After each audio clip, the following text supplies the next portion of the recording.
Today we're going from this to this, using only this, and this, and this, and these.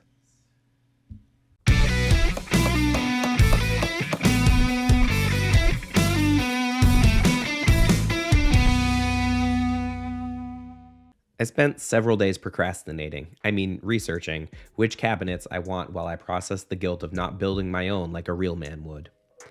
I settled on the Great Meat garage wall cabinets because there didn't seem to be any real benefit to the competitors that were double the price. So I took a chance and ordered a trio of them at around $120 a piece. They came packed in styrofoam. So much styrofoam. I'd honestly pay an extra 10% for upgraded packaging with no styrofoam.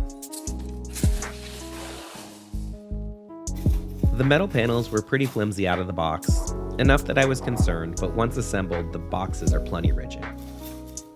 Assembly wasn't too tough. I wouldn't say that the instructions were idiot-proof because I, an idiot, had to redo several steps.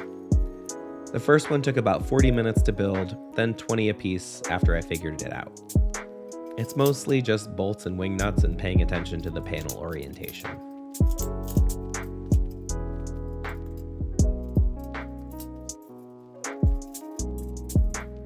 Installation is also simple. I hung a ledger board because installing wall cabinets by yourself without one is nearly impossible. I propped them up on the ledger, marked out the holes for the drywall anchors, and then installed into those drywall anchors.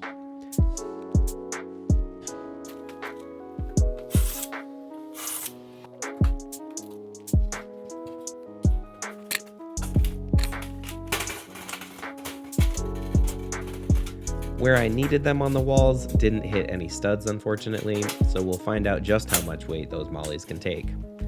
I left the ledger board up for additional support, and so far so good.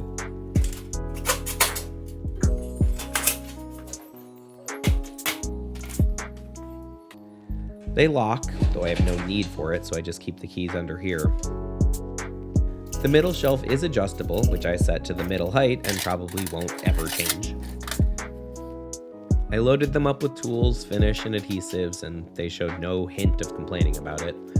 I probably wouldn't trust them with bricks or anything crazy, but my needs in the shop, this is plenty of weight. I've had these up for a few weeks now, and I'm still figuring out exactly how I want to organize everything, but I've got no complaints about these cabinets. If I need more of them in the future, I won't hesitate to buy more. I don't need something fancy and expensive in the garage. They're going to get scratched, dusty, and beat up anyway. 4 out of 5, I just won't trust the mollies again. But I would buy the cabinets again.